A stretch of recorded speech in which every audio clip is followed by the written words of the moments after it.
karinderyang naging saksi sa tagumpay at hamon sa kanilang buhay kolehiyo, itinampok ng magbabarkada sa kanilang graduation photoshoot bilang pasasalamat.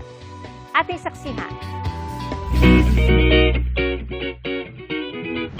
May kasabihan, never forget your day once. Kaya ang magbabarkadang ito mula UST, isinama sa kanilang graduation photo shoot ang espesyal na lugar na naging bahagi ng kanilang college journey.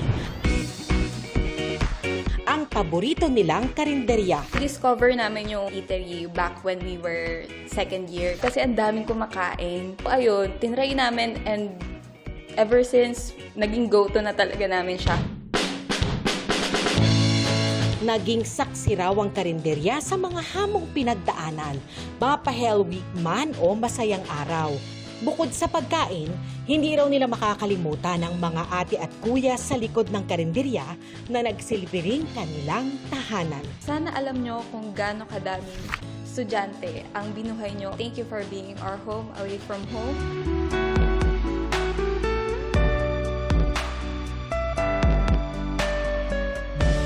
Ako si Darlene Kai, ang inyong saksi.